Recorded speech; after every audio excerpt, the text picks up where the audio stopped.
The Great Hall of Nexus Prime buzzed with nervous energy. 12 different alien species sat around the massive crystal table, each one more worried than the last. The meeting had been called by the Vorthak Empire, and everyone knew that meant trouble. Commander Vextal stood at the center of the room. His red skin gleamed under the artificial lights and his forearms moved as he spoke. The other aliens watched him carefully. When the Vorthak called a meeting, it usually meant someone was about to get conquered. Fellow council members, Vextal began, his voice echoing through the chamber. We have a problem. A big one. The holographic display above the table flickered to life. It showed a small blue planet orbiting a yellow star. Earth. The name appeared in glowing letters, translated into each species' language. These humans, Vextal continued, are becoming dangerous. Ambassador Kilneth of the Serenai Collective shifted in her seat. Her pale blue skin seemed to glow with concern. Dangerous? But, Commander, our reports say they only achieved faster than light. Communication 50 years ago. They are babies compared to us. Several other aliens nodded. The crystalline Nexari representative, whose name was impossible for most species to pronounce, created a sound like wind chimes. Through the translation device, it came out as agreement. That is exactly the problem, Vextal said. His lower arms crossed while his upper arms gestured at the display. Look at their progress. The hologram changed, showing Earth's solar system. Red dots appeared around several planets. In 50 years, they have built stations on their moon, colonies on their fourth planet, and mining operations in their asteroid belt. Most species take 200 years to achieve this much expansion. The depths representative, a creature that looked like living water in a containment suit, bubbled nervously. Perhaps they are simply efficient? Efficient? Vextal's voice rose. They solve problems in ways we have never seen. When their moon colony ran out of water, instead of asking for help or giving up, they captured an ice asteroid and crashed it into their moon. It worked perfectly, but who thinks of such crazy solutions? The room fell silent. The aliens looked at each other with growing worry. The energy-based luminant representative flickered brighter, which meant it was thinking hard. There is more, Vextal said. The hologram changed again, showing what looked like peaceful space stations around Earth. Our long-range sensors detect strange energy readings from these locations. They claim to be research stations and communication arrays, but the energy patterns, they look like weapon signatures. Meanwhile, on the far side of the galaxy, Earth was indeed watching.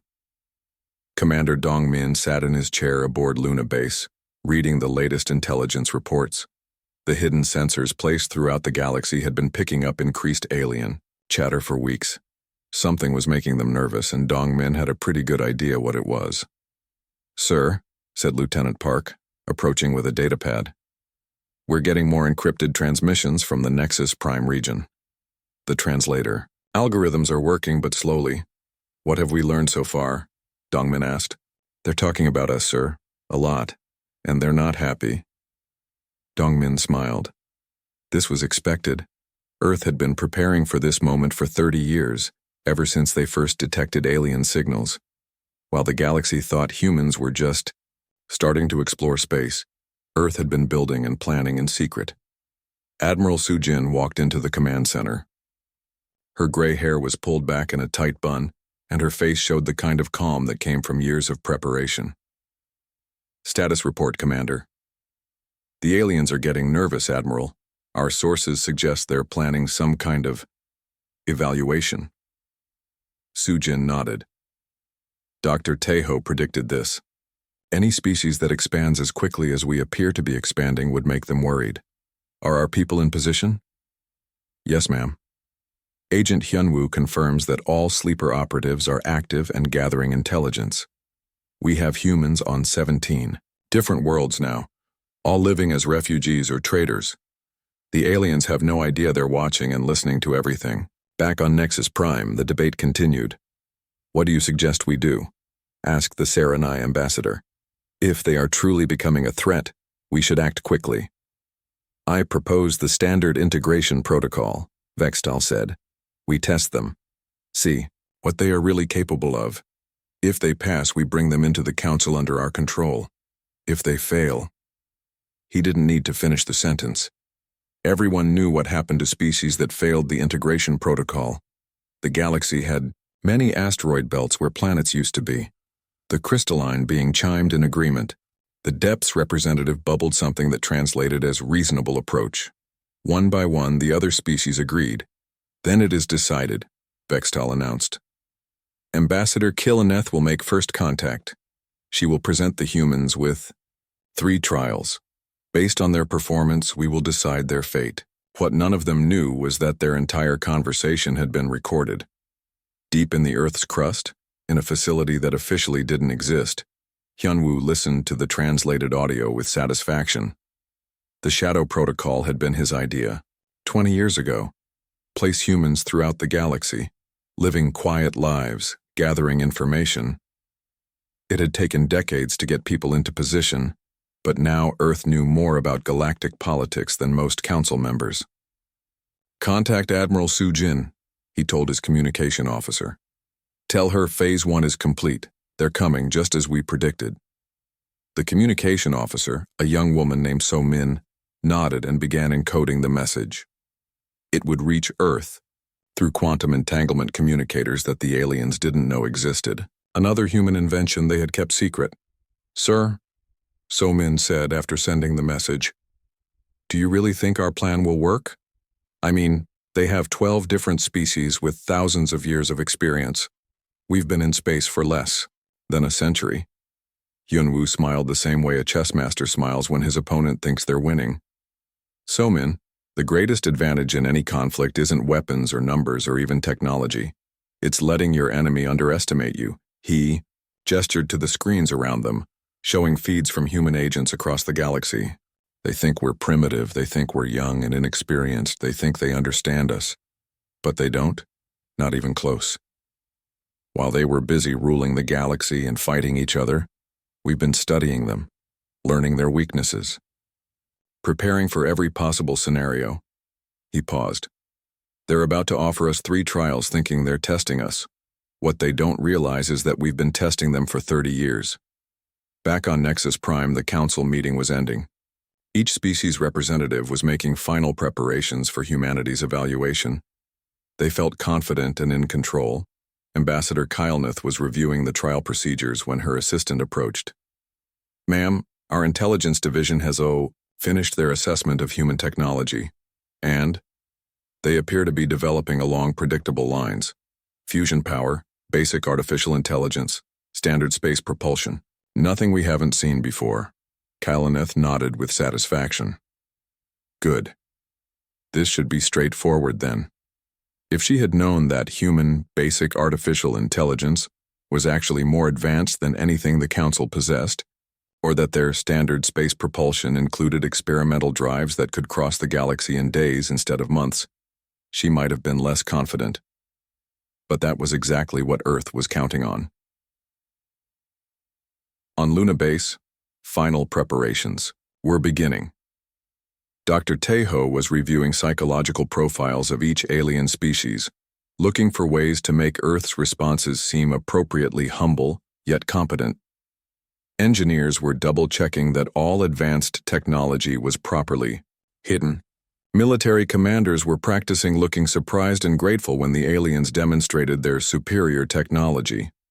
"Remember," Admiral Soo-jin told her senior staff, "we need to pass their tests, but not too easily.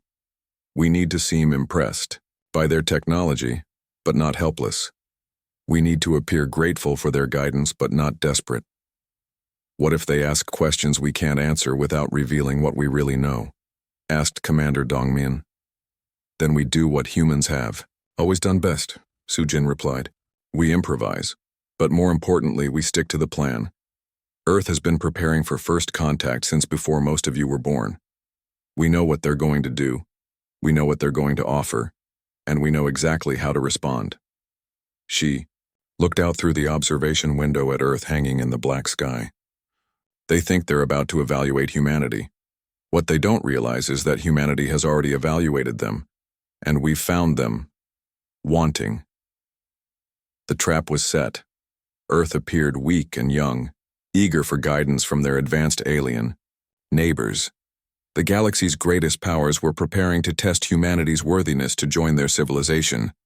None of them suspected that Earth was already several moves ahead in a game they didn't even know they were playing. The massive alien ship appeared without warning above Earth's newest space station. Orbital Platform 1 had been built specifically for this moment, though the aliens didn't know that.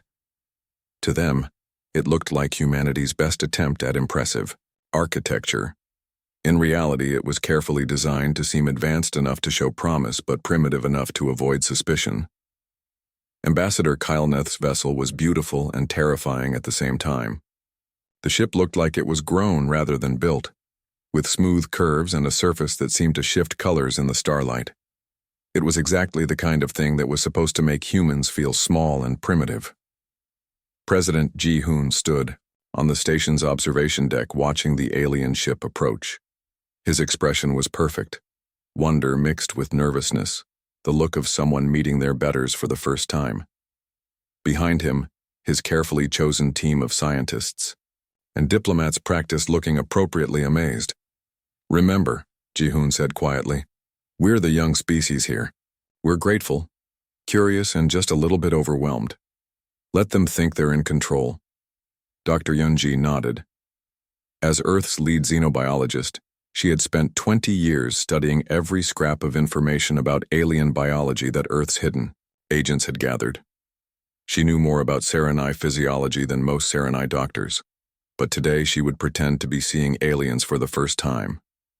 The docking process was smooth and carefully choreographed. The aliens had their protocols, and Earth had studied those protocols extensively. Everything went exactly as Earth's planners had predicted. Ambassador Kylneth entered the station with a small group of her people. They were tall and elegant, with pale blue skin that seemed to glow softly. Their movements were graceful and confident, the movements of people who had been the dominant species in this region of space for thousands of years. "Greetings, people of Earth," Kylneth said, her voice carrying easily through the station's artificial atmosphere. "I am Ambassador Kylneth, representative of the Serenai Collective and the Galactic Council. We come in peace and friendship." President Ji-hoon stepped forward and his bow was precisely calculated, respectful without being servile, grateful without being desperate. "Ambassador, on behalf of all humanity, I welcome you to our space. This is a historic moment for our species." What Kylneth couldn't see was the microscopic recording devices hidden throughout the station. Every word, every gesture, every technological detail was being captured and analyzed by Earth's most advanced computers. The station itself was a giant intelligence-gathering operation disguised as a diplomatic facility. "Your species has shown remarkable progress," Kylneth continued. "In just 50 years you have expanded throughout your solar system. This is impressive." "We've been fortunate," Ji-hoon replied modestly. "Our scientists and engineers have worked very hard, though I imagine our achievements must seem small compared to yours." Dr. Yunji stepped forward right on cue. "Ambassador, if I may ask, your ship is incredible. The way it moves, the materials it's made from. How do you achieve such technology?" Kylneth smiled, pleased by the question. It was exactly what she expected from a primitive species encountering superior aliens. She began explaining basic principles that any council member would know, unaware that Dr. Yunji was memorizing every word and already thinking about how to improve on the designs. Meanwhile, in a hidden section of the station, Young-soo was coordinating Earth's response. As the planet's master strategist, he had spent decades wargaming this exact scenario.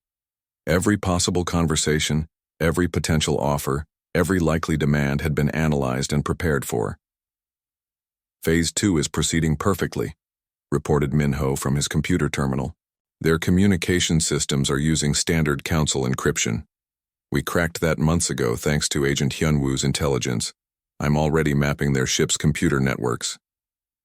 "Excellent," Young-soo said. "Remember, take only what we need to know. Don't leave any traces. We want them to think their security is perfect." Back in the main meeting area, Ambassador Kylneth was explaining the purpose of her visit. The Galactic Council has been observing your progress with great interest, she said. We believe humanity may be ready to join the greater galactic community. However, there are procedures, tests that must be completed. Tests? President Ji-hoon asked, his voice carrying just the right amount of curiosity and concern. 3 trials, Kylanneth explained. They are designed to evaluate your species' technological capability, your resource management skills, and your diplomatic wisdom. Many species have taken these trials. Those who pass are welcomed into the council as junior partners. And those who fail? Dr. Yoonji asked quietly. Kylanneth's expression became serious. It is rare for a species to fail completely, but those who do, well, the galaxy can be dangerous for those who are not ready for it. The threat was clear, though politely stated. Pass the tests or face the consequences. It was exactly what Earth had expected. We would be honored to accept your trials, Ji-hoon said. Though we hope you will be patient with us. We are still learning so much about the galaxy. Of course, Kylanneth replied. The first trial will test your technological innovation. We will present you with a problem that has no obvious solution. You will have one of your months to develop a response. She gestured, and one of her assistants brought forward a device that looked like a crystal cube. This is a quantum containment matrix. It holds a small amount of dark matter that exists in a different phase of reality from normal matter. The challenge is to extract the dark matter without destroying it or releasing dangerous quantum energy. The humans gathered around the device, looking appropriately puzzled and concerned. President Ji-hoon accepted the cube with the care of someone handling something far beyond his understanding.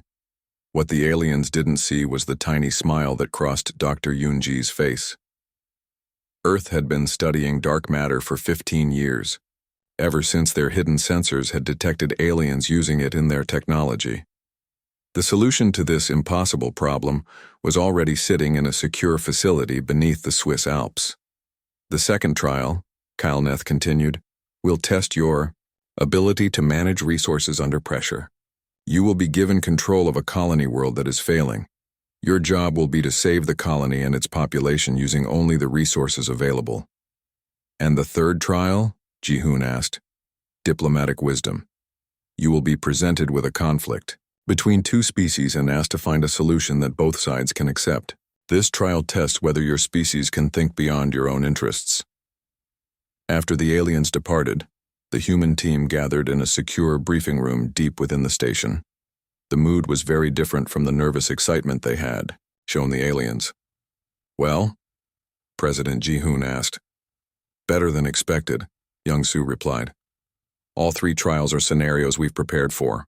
The dark matter extraction is actually easier than what we've already solved in our own labs. The colony management situation is a standard problem that we've run simulations on hundreds of times. And the diplomatic scenario? Well, we've been studying galactic conflicts for decades. Dr. Yoonji was reviewing the data her instruments had gathered from the alien ship. Their technology is impressive, but not as advanced as they want us to think. The quantum containment matrix is actually quite simple once you understand the principles. I could build a better one in my lab right now. That's exactly what we won't do, Young-soo warned. We need to solve their problems, but not too easily. We need to look like we're struggling, learning, maybe getting lucky. If we make it look too simple, they'll get suspicious. Minho looked up from his computer.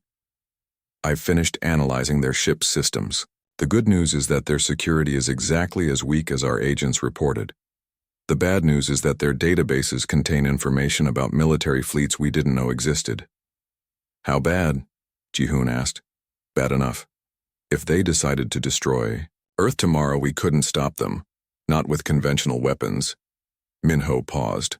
But the analysis also confirms something else. They're not as united as they pretend to be. The 12 council species don't really trust each other. That's something we can use. SEO Young, who had been quietly reviewing engineering data, finally spoke up. Sir, I need to ask the question everyone's thinking. Are we really going to go through with this? I mean, playing along with their tests, pretending to be grateful for their guidance? Yes, Young-soo said firmly, because the alternative is war, and we're not ready for that. Yet. But if we can convince them that we're harmless junior partners, we buy time. Time to finish our preparations. Time to get our people into position throughout the galaxy. Time to build the weapons and alliances we'll need when the truth finally comes out. President Ji-hoon stood up. I want reports on all 3 trials within 48 hours. Remember, we need solutions that look innovative but not impossible, clever but not too clever. We're the young species that's trying very hard to impress their elders. As the meeting broke up, Dr. Yoonji remained behind. Young-soo, there's something else. While I was talking to Ambassador Kyleneth, I noticed something about her physiology, something that wasn't in our intelligence reports. What kind of something? 6 months had passed since Earth's successful completion of the Galactic Council's trials. The performance had been perfect. Humanity had solved each problem with just enough difficulty to look genuine, just enough innovation to seem promising, and just enough gratitude to appear properly humble. Ambassador Do-yeon stood on the observation deck of Haven Station, watching ships from dozens of different species dock and depart. Her embassy was small and modest, exactly what the galaxy expected from a junior member species. The office had basic furniture, simple computer systems, and a staff of only 12 humans. What visitors couldn't see were the quantum communication arrays hidden in the walls, the advanced sensors disguised as decorative art, and the fact that 3 of her administrative assistants were actually some of Earth's most skilled intelligence operatives. The galaxy had settled into a comfortable routine. The Vorthak Empire handled military operations, crushing rebellions and maintaining order through superior firepower. The crystalline Nexari managed the galactic economy, controlling trade routes and resource distribution with mathematical precision. The aquatic depths controlled mining and manufacturing, their underwater cities producing the technology that kept civilization running. The energy-based luminance maintained all communication networks, ensuring that information flowed exactly where the Council wanted it to go. And humanity? Humanity got the jobs that nobody else wanted. Captain Jae-won's ship, the New Soul, was currently in orbit around Kepler 442b, a small world that the galaxy had forgotten about 30 years ago. The planet's dominant species, the Zephyrians, were struggling with a food crisis that the major powers considered too small to bother with. Status report, Jae-won said as he walked onto the bridge. The situation is worse than the Council's files indicated, sir, replied Lieutenant Cho. The soil contamination isn't just affecting one continent, it's planet-wide. The Zephyrians will lose 90% of their agricultural capacity within 2 years. And the Council's response? Standard protocol. Relocate the population to designated refugee worlds. Write off Kepler 442b as a loss. Jae-won nodded grimly. This was how the galaxy worked. When problems became too expensive to fix, the Council simply moved people around like chess pieces. The major powers got credit for being humanitarian while spending as little effort as possible. What's our assessment? Lieutenant Cho smiled. Dr. Park's team finished their analysis yesterday. The contamination can be neutralized using modified bacteria that Earth developed for our own soil restoration projects. The process would take 18 months and cost about 1/10 of what the Council estimates. Perfect. Begin the treatment, but make sure it looks like we're working with Zephyrian scientists to develop the solution. I want them to think they helped create it. This was Earth's real strategy. While the galaxy's major powers focused on grand politics and military might, humanity was quietly building relationships with the species that everyone else ignored. The forgotten worlds, the struggling colonies, the minor civilizations that the Council barely remembered existed. Dr. He-jin was doing the same thing 3 systems away on Tau Ceti Prime, helping a species called the Remnants recover their lost history. The Council considered the Remnants primitive because they had lost most of their advanced technology in a civil war centuries ago. What the Council didn't know was that the Remnants had once been one of the most advanced species in the galaxy, and they were very interested in working with anyone who treated them with respect. The memory crystals contain more than historical records, Dr. Hyejin told her research team. There are technological specifications here that are centuries, Ahead of anything the current council species possess. Should we report this to Earth? Asked Dr. Kim, her assistant. Already done. But more importantly, we need to help the remnants understand what they've lost. Not so Earth can use the technology, but so they can rebuild their civilization as our allies instead of the Council's subjects. Back on Earth, the real work was accelerating at an incredible pace. General Ki-moon stood in the command center of what appeared to be a peaceful scientific research station on Ceres. To any alien observer, it looked like humans were studying asteroid composition and testing mining techniques. The reality was far different. Fusion Cannon Array 7 is operational, sir, reported Colonel Wan. That brings us up to 47 completed defensive installations throughout the solar system. And the aliens still think they're research stations? Yes, sir. The energy signatures match exactly what they'd expect from mining and industrial operations. Agent Hyun-woo's intelligence network confirms that their monitoring systems show nothing suspicious. General Ki-moon looked at the holographic display showing the entire solar system. Every asteroid, every moon, every space station was part of Earth's defensive network. But more than that, the Sol system had become a massive trap, designed to look like a peaceful industrial center while actually being the most heavily defended location in known space. What about the new weapon systems? Dr. Lee's temporal disruption project is ahead of schedule. The first prototype should be ready for testing within 3 months.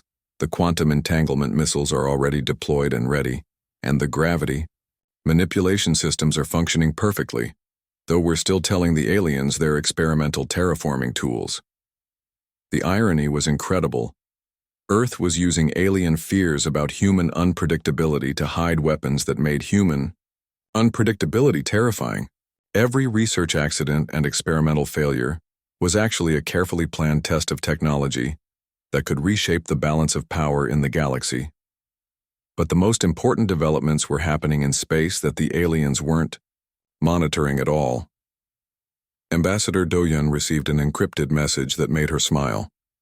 The independent worlds, species that weren't part of the Council, were starting to organize. Quietly, carefully, but with growing confidence. The Outer Rim Coalition is ready to formalize their alliance, she told her staff during their daily briefing. 17 species, 43 inhabited worlds, all of them tired of being ignored or exploited by the Council powers. Do they understand the risks? Asked Agent Park, one of her administrative assistants. They understand that Earth is offering them something the Council never has. Genuine partnership. No senior species, no junior members, no predetermined roles. Just cooperation between equals. The message was spreading throughout the galaxy's forgotten corners. Humanity had a different vision of how galactic civilization could work, and they were willing to fight for it if necessary. The first real test came when the Council decided to relocate the population of an entire world to make room for a Vorthak military base. The planet Harmony is strategically important, Commander Vextal explained during a council session that Earth was now allowed to attend. The indigenous species can be moved to suitable alternative locations. Ambassador Do-yeon stood up. According to council protocol, junior members could speak but rarely did. Her intervention surprised everyone. Commander, if I may ask, have alternative solutions been considered? Earth's humanitarian teams have been working in that region. Perhaps we could find a way to meet the Vorthak Empire's security needs without displacing 12 million beings. Vextal looked annoyed. Ambassador, this is a military matter. Your species lacks the experience to understand the complexities involved. Perhaps. But we do have experience in creative problem solving. If the Council would permit, Earth would like to propose an alternative. The proposal that followed was brilliant in its simplicity. Instead of a military base on the planet's surface, Earth suggested a network of orbital platforms that would provide better strategic coverage while leaving the planet's population undisturbed. The platforms could be built using Vorthak specifications, but with human engineering techniques that made them cheaper and more effective. What Do-yeon didn't mention was that the platforms would also serve as monitoring stations, giving Earth detailed intelligence about Vorthak military operations while appearing to serve their interests. The Council accepted the proposal, impressed by humanity's willingness to go above and beyond their assigned role. Commander Vextal praised Earth's developing understanding of galactic security needs. The Harmony incident established a pattern. Whenever the Council faced a problem that required creative thinking or diplomatic finesse, they turned to their human partners. Earth's reputation grew steadily. They were seen as helpful, innovative, and appropriately grateful for the opportunity to serve. Behind the scenes, Earth was building an entirely different kind of reputation.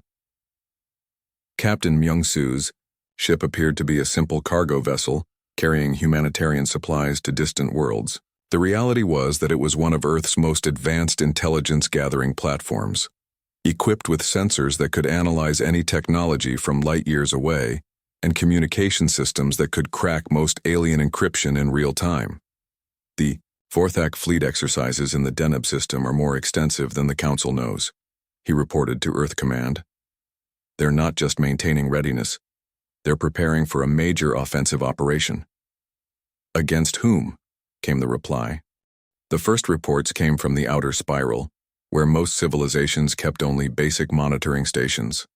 A star system had gone dark, not destroyed, not abandoned, just silent.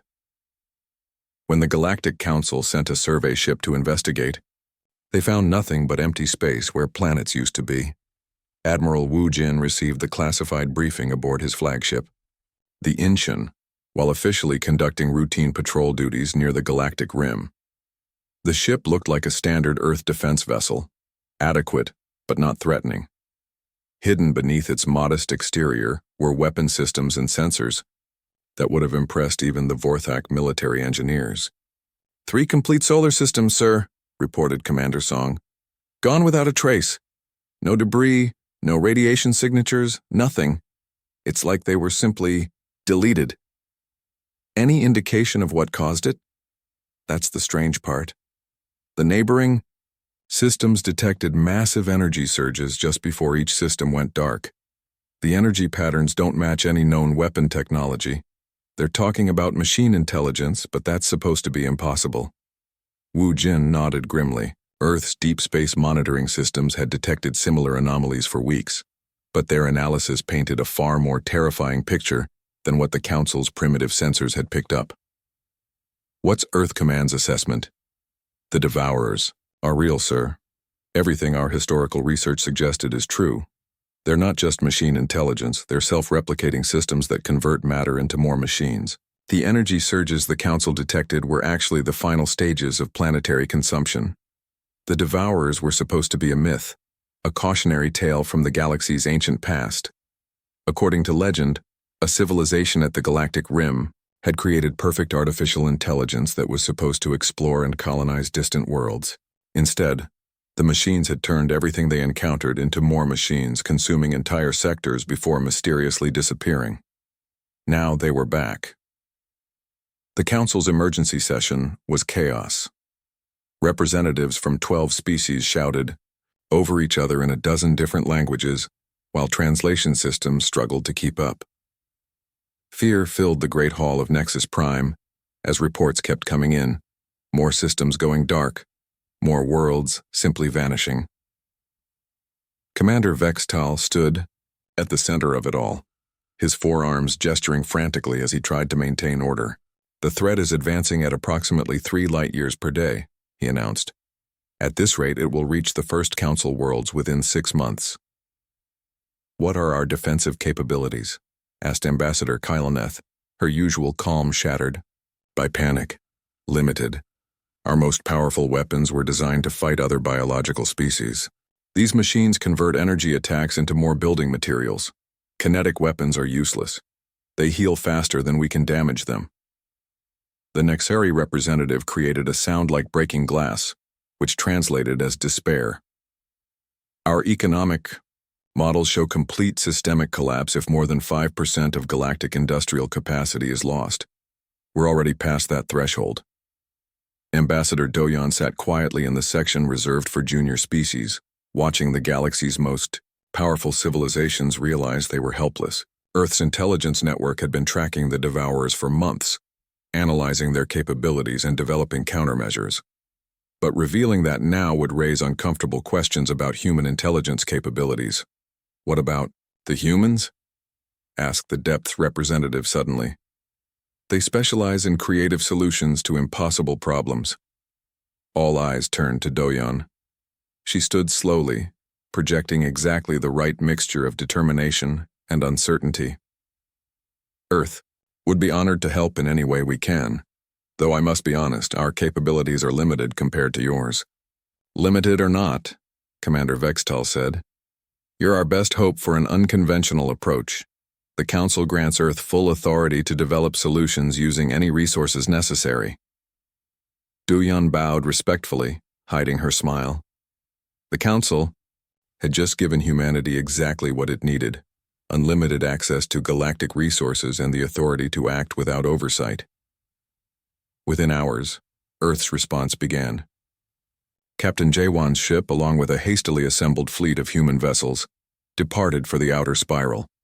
To galactic observers, it looked like humanity's brave but probably doomed attempt to save civilization. The reality was very different. Phase 4 is now active, Admiral Wu Jin announced over encrypted channels. All units, switch to combat configuration. Throughout the galaxy, innocent-looking human ships began transforming. Research vessels revealed hidden weapon arrays. Cargo haulers deployed advanced sensor systems. Even the modest embassy buildings on various worlds opened hidden floors containing military command centers. Captain Jawan stood on the bridge of his ship as its external hull panels slid away, revealing the sleek black surface of Earth's most advanced warship. The new Soul had been disguised as a humanitarian vessel for months, but it was actually a prototype dreadnought equipped with weapons that the galaxy had never seen. Sir, reported his tactical officer. All ships report. Ready. The fleet is twice the size the aliens think it is. Excellent. Begin deployment of monitoring satellites. I want to know everything about these devourers before we engage. The first battle was deliberately staged for maximum galactic observation. Earth ships met a devourer advance force in a system that the Council was carefully monitoring. The engagement appeared to be exactly what the galaxy expected: brave humans fighting desperately against impossible odds. Commander So Young led the attack, her ships appearing to barely survive against the machine fleet. Her emergency transmissions to Earth Command were broadcast on channels the Council could intercept, showing humanity struggling with technology far beyond their understanding. Devourer ships are adapting to our weapons faster than predicted, she reported, her voice tight with apparent strain. They're converting our own energy against us. Recommend immediate retreat and strategy revision. What the galactic observers couldn't detect were the real transmissions on quantum-encrypted channels. Devourer analysis complete, So Young reported. To Earth Command. Weaknesses confirmed. They're actually more vulnerable than our models predicted. Ready to proceed with Phase 5 on your orders. The retreat that followed was a masterpiece of tactical theater. Earth's ships appeared to flee in disorder, leaving behind sensor data that showed humanity had barely escaped total destruction. The galaxy watched in horror as the devourers consumed the entire system, converting planets into raw materials for more war machines. But Intelligence Director Han Sol was monitoring more than just the battle. Hidden sensors throughout devourer-controlled space were detecting something the machines didn't know they were broadcasting. They're not just converting matter, he reported to Earth's leadership. They're uploading information from every world they consume. Cultural data, technological specifications, biological information, everything. And they're storing it all in a central network. Which means, asked Admiral Sujin, which means they have a central intelligence controlling the entire swarm. Find that intelligence and we can shut them all down simultaneously. Dr. Shungho's theoretical weapons team had been preparing for exactly this scenario. The quantum cascade virus is ready for deployment, he reported. If we can get close enough to inject it into their command network, it will propagate backward through their communication system and disable every devourer construct in the galaxy. But getting close enough would require sacrificing an entire fleet, Admiral Wu Jin pointed out.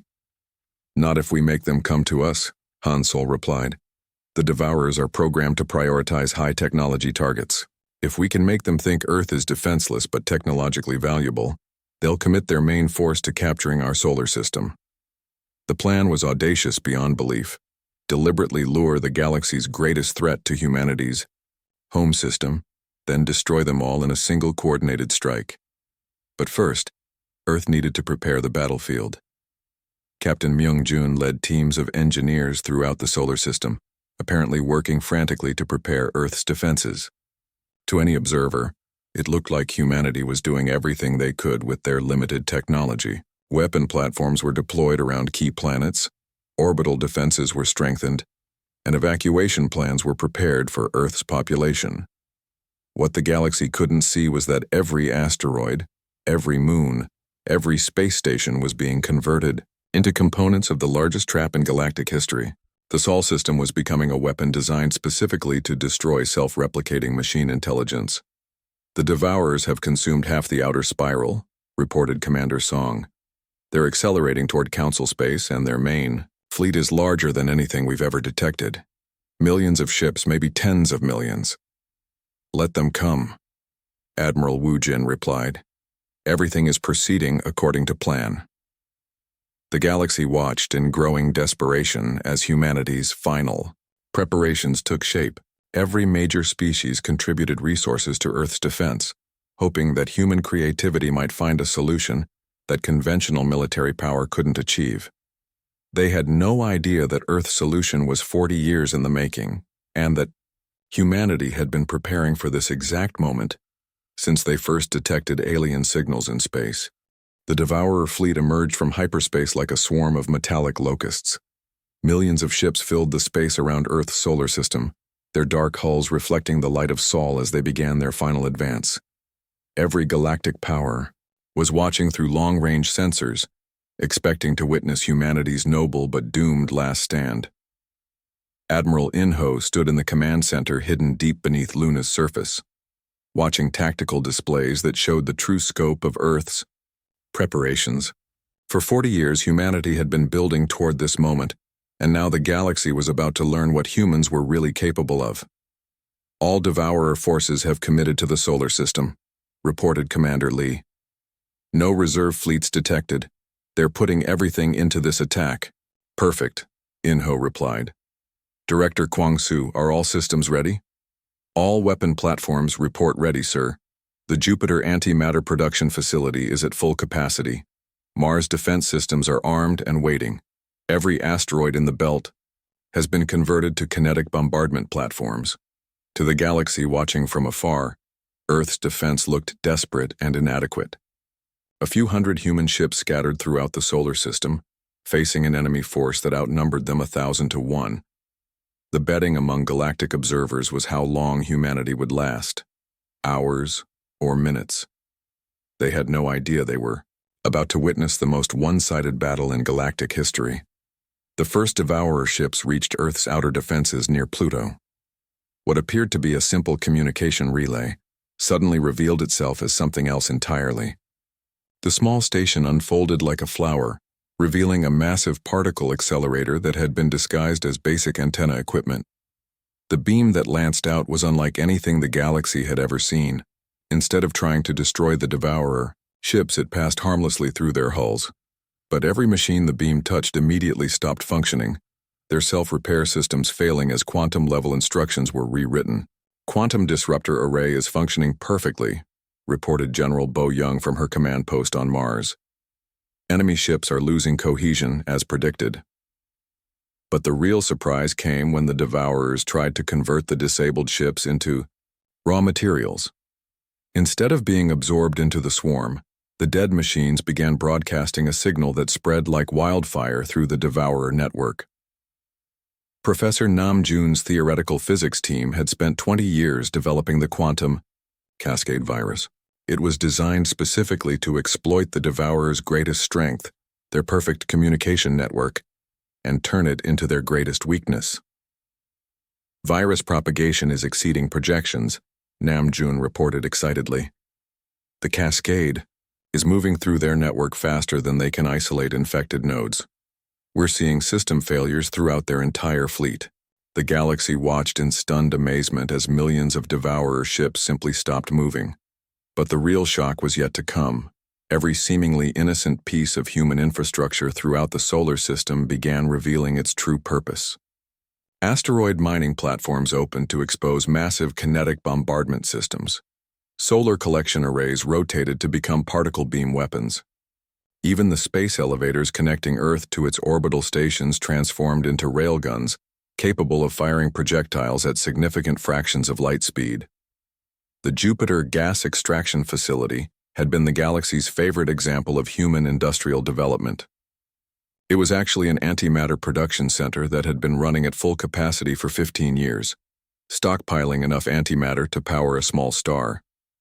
When the antimatter missiles began launching, each one carried enough destructive power to vaporize a moon.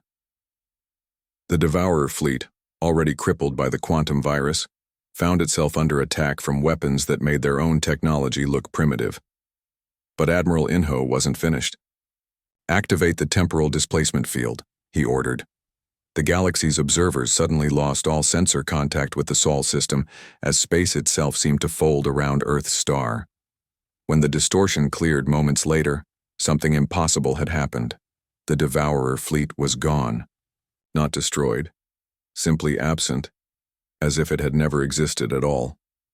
"Temporal displacement successful," reported Professor Namjoon. "The entire enemy fleet has been shifted backward along their own timeline." The quantum cascade virus followed them through the displacement, disabling every Devourer construct throughout galactic history simultaneously. President Yi-jun's voice echoed across all galactic communication channels as he addressed the stunned council representatives. "People of the galaxy," he began, "Earth regrets the deception. But it was necessary.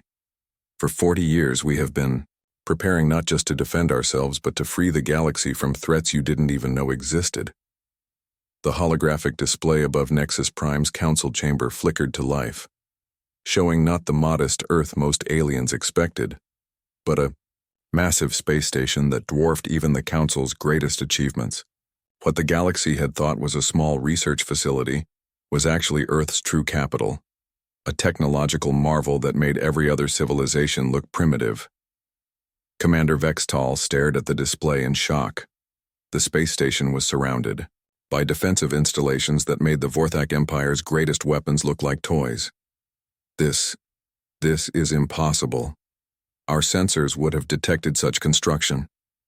"Your sensors detected exactly what we wanted them to detect, President," Yi-jun replied calmly. "While you were testing humanity's worthiness to join your civilization, we were testing yours."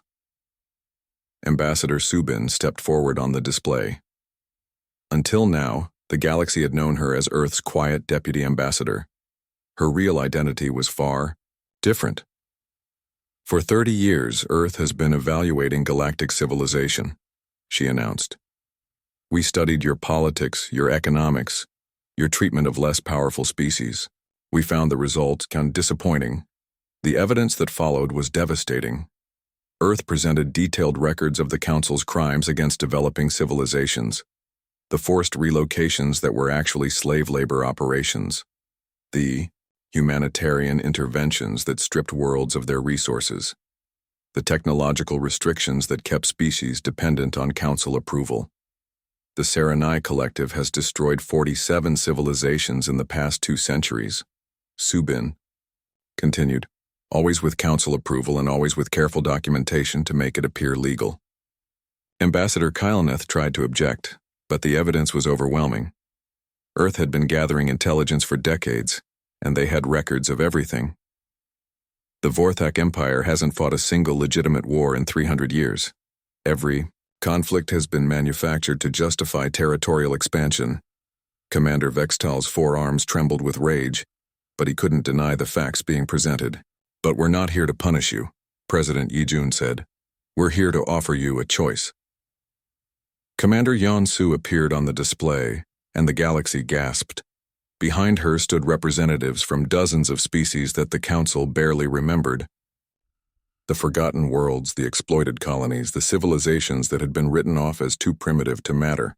The Outer Rim Coalition now includes 67 species and over 300 inhabited worlds. Yansu announced. All of them have chosen to ally with Earth instead of submitting to Council authority. Director Seijin stepped forward with the final revelation. Earth's technology isn't just defensive. We've also been developing tools for healing, building, and growing. We can repair damaged worlds, restore extinct species, and share knowledge freely instead of hoarding it for political control. The choice President Yi Jun offered was simple but profound. Join us in building a galaxy based on cooperation instead of domination. Share technology freely instead of using it for control. Treat all species as equals instead of dividing them into senior and junior partners. Help us create a civilization worthy of the galaxy's potential. And if we refuse? Commander Vextal asked quietly. Then you're free to continue your old ways in whatever territory you can hold, Yi Jun replied. But you'll be doing it without the resources you've been stealing from others, and without the cooperation of the species you've been exploiting. The response was immediate and overwhelming. Species that the Council had oppressed for centuries declared their independence and requested Earth's protection. Worlds that had been strip-mined for resources asked for help in restoration. Even, some of the major powers began quietly negotiating separate agreements with humanity. Within days, the old galactic order collapsed. The Serenai Collective split apart as member species chose Earth's alliance over continued subjugation. The Vorthak Empire found itself surrounded by former subject worlds that were now defended by human technology.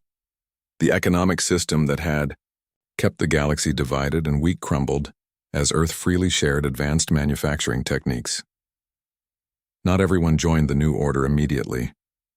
Some species chose isolation rather than cooperation.